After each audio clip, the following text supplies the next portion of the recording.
This is our over $100,000 Ford Ranger, and as you can see, it's not ready to race. If you remember last time that you saw the Ranger, we were out testing it to get the suspension dialed in by the professionals over at King Shocks. Well, some things happened. It broke. And we also found a bunch of weaknesses in our setup that we need to fix for the race. And we have less than 1 month to get it all ready to go. We barely have any seat time. We need to get this thing going. So with a lot of work that needs to be done, not a lot of time, and we're currently filming high-low, we came to Factory BS to get help from the professionals.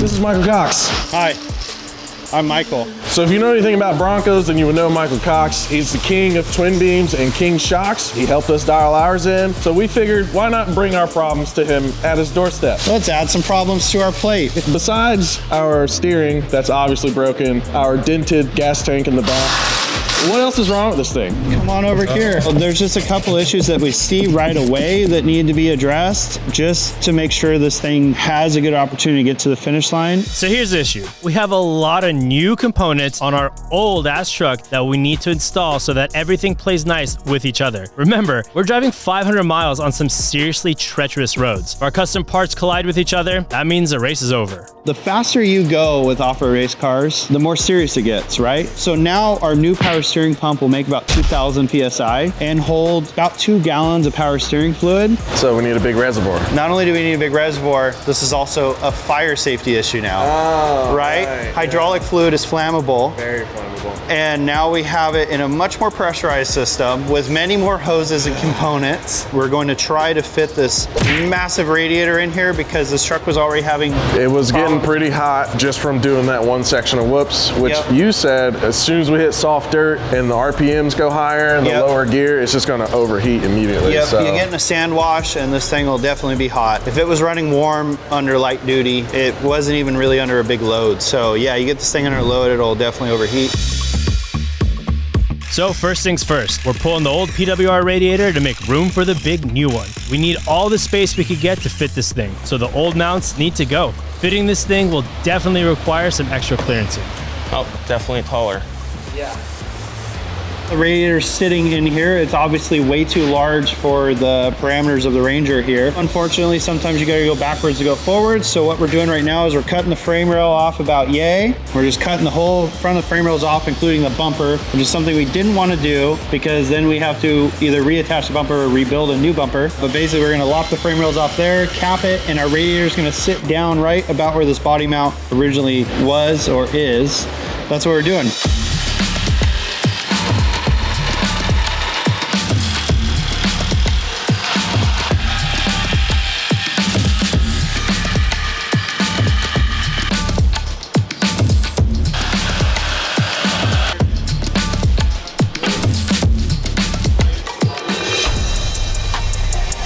In the meantime, we're also going to get to work on the steering system. The couple issues we're definitely going to address, which is the steering upgrade, is full swing steering system on this truck. We're also going to upgrade the power steering pump. We're going to add a power steering ram. So the steering will now be ram assist. So what the ram does, it relieves load from the box, the steering gear, right? So now you have a ram that's hydraulically pushing the tire in the direction you're guiding the truck to go. And that is backing up the steering gear as far as strength. Okay, cool. Right. Because that was actually one of the problems we kept having even before we did the LS swap was the steering box would rip out. What? It would rip out on its own. Okay, we'll get into that in a little bit. We reinforced it and got better bolts and like hardware and stuff, but that was a problem we had because we were just using the stock box.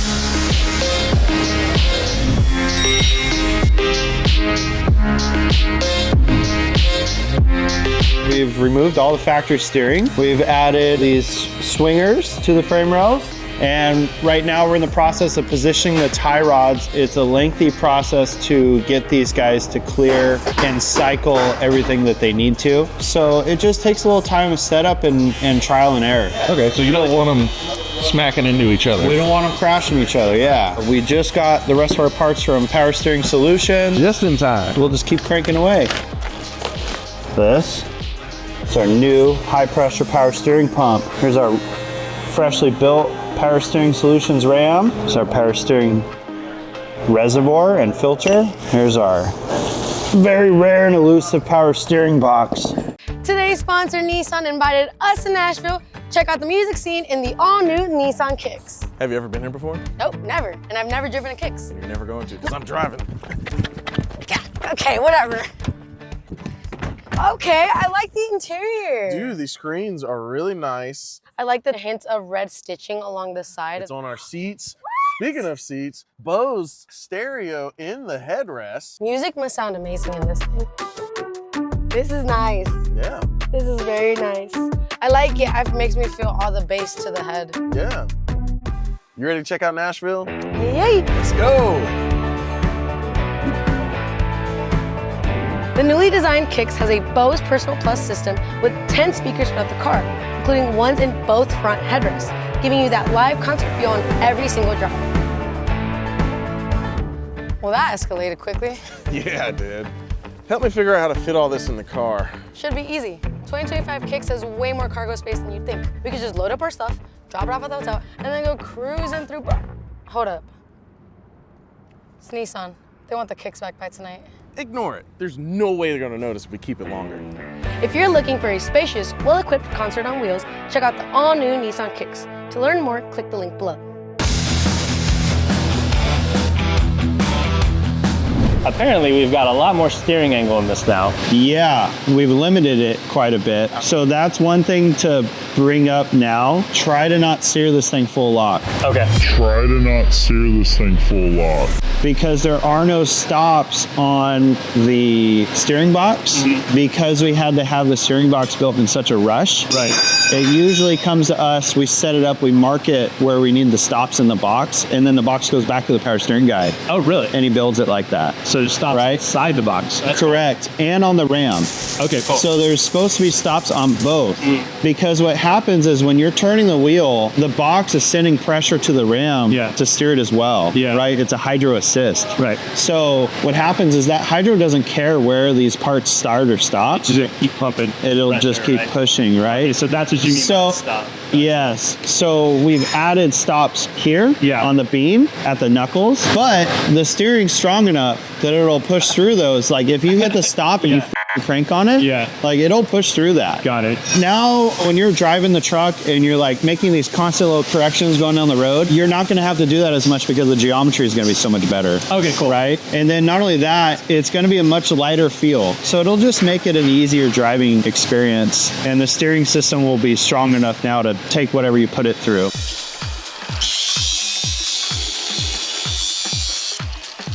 So now that the Ram is tacked in there, we're gonna cycle the suspension and make sure everything clears and it's what we need. The next thing we'll move on to is mounting the radiator. We are waiting on our alternator and power steering relocator assembly. Those things gotta move. That would be one thing that's kind of hindering us. I just wanna get it in there. It looks like there's plenty of clearance, but we need to make sure those parts work. So then once we can, and we can verify that, we can land the radiator, we can build the radiator mounts, and we can also land our power steering reservoir and filter.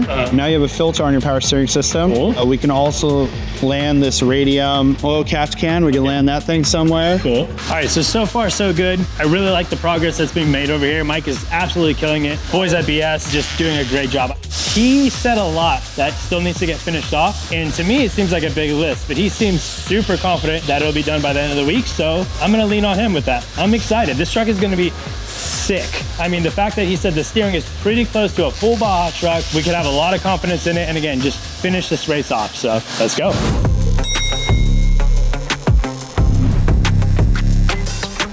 This is where our differential here smacked into our gas tank, so we lost a little bit of gas. Hey, that's a good tank though. Look at that. For that to hit that and not break open, pretty good. It's gonna come loose, it's gonna come back so that that doesn't happen again. We need to make sure our bump stops are hitting properly so that we're actually utilizing them the way they need to be.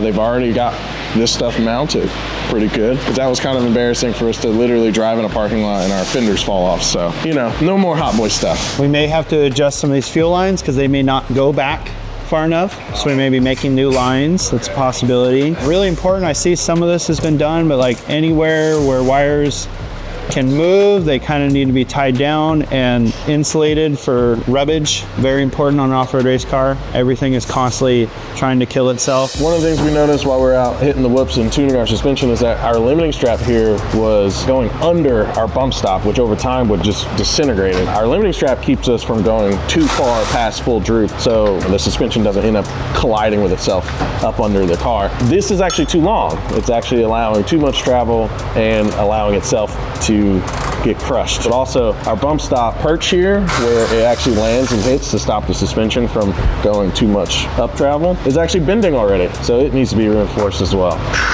Lot to do. The fuel cell had to move back because the rear end housing was crashing into the fuel cell. So the fuel tank for a desert truck like this is a little small. It'll only have about 80 miles of range, but that has to be tested and proven in the dirt before we actually know how far it will go. But it also depends on conditions and how you drive it, right? So about 80 miles or an hour drive time is my estimate of when you got to fill this thing up every time. It's gonna be a lot of fuel stops. Desert trucks, the fuel capacities have just gone up and up over the years. Some guys, the minimum they want is 50. Some guys, the minimum they want is 70. Some guys, the minimum they want is 100. You know, obviously 100 gallons of fuel is a whole redesign of the back of the truck. But one thing to note with an off-road race truck, the more weight you can put behind the axle, the better. It's only advantageous to have more fuel because A, you have more range, but you also have more weight behind the axle. So the trucks handle better with weight behind the axle because it naturally wants to pick the front end up. So when you're going through bumps, it starts to make the front end light and carry the truck through the bump. Or if you come off a jump, you know, you got all that rear weight by it, picks up the front end and the truck flies nice. So just more weight you can get behind the axle, the better. So the spare tires, the fuel tank, everything back here, the better. 22 gallons is pretty small for a desert truck, but I'm confident in the guys, they'll make it work. Just like Mike was saying, some of these dudes in these races have 100-gallon fuel tanks. The whole back of the truck is a gas tank. We're running this little 22-gallon tank, and that means we're gonna have to refuel quite a bit. But that allows us to make sure we survive this race. As our support truck will bring us fuel, we'll do a little condition test, make sure everything's running good, switch drivers, and ensure that we finish this freaking race. Because this is our first try, and we wanna make sure we've crossed that finish line. I don't even know what day it is. We got a lot of work to get done, so we're just gonna keep going. It's all we can do. That's racing.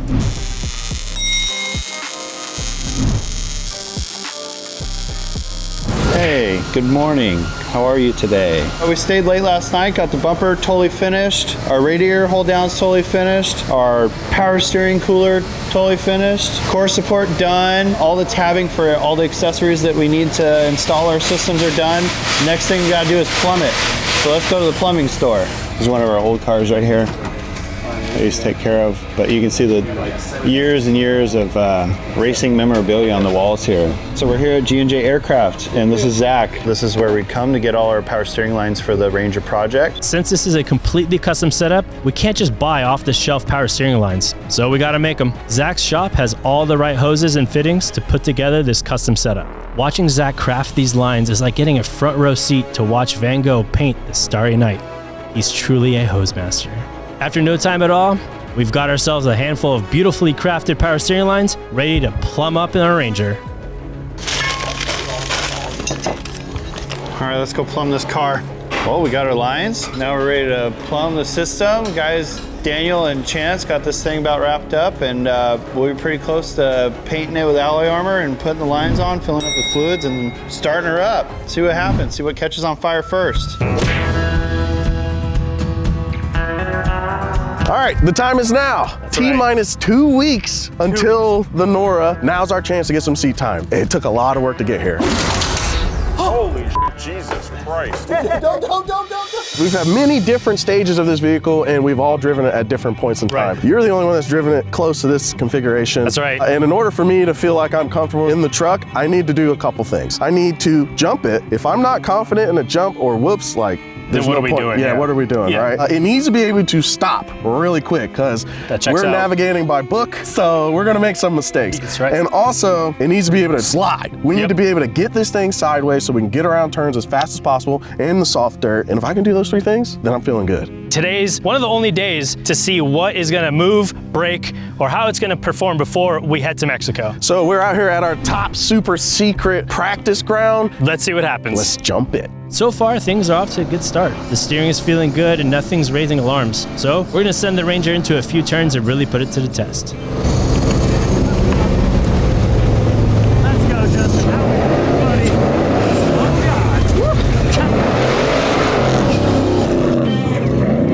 God. He's all close, that was holy crap.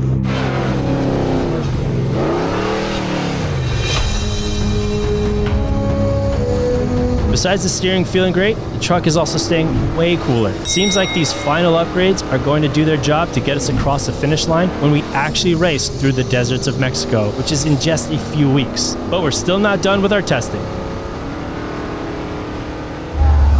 Let's jump in! Hey, not too bad. A couple pointers and bam, you got it. I learned. That was great. Nice and smooth. Steering feels good. Now we gotta jump it.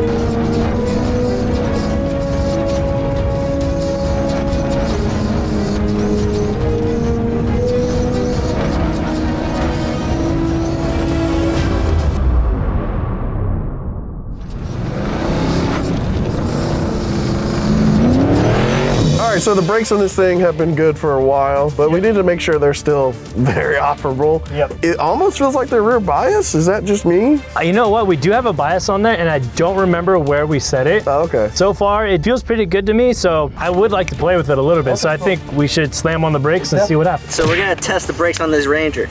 And we got two jack stands set up about 25 yards apart, so they gotta stop from there and see if they make it before this jack stand.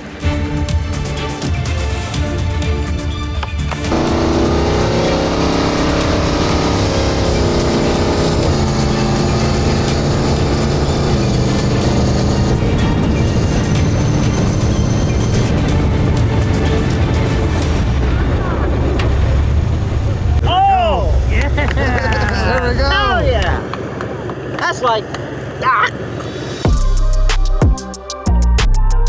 in a straight line, definitely stops great. Yep. When you're in a turn and you left foot brake a little bit, it definitely kicks out, but it kind of kicks out on throttle as well. So I think it'll be fun to play with. It's a really simple adjustment. Yeah. But so far, brakes are doing good.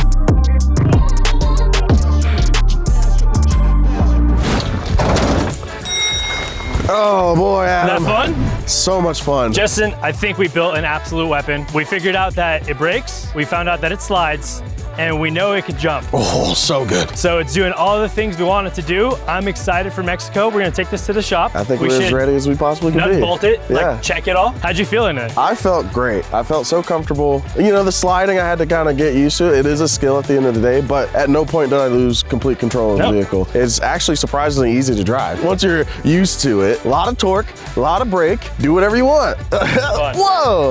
I hope the other boys are ready, because they don't get too much seat time. But Baja, here we come. Let's do it.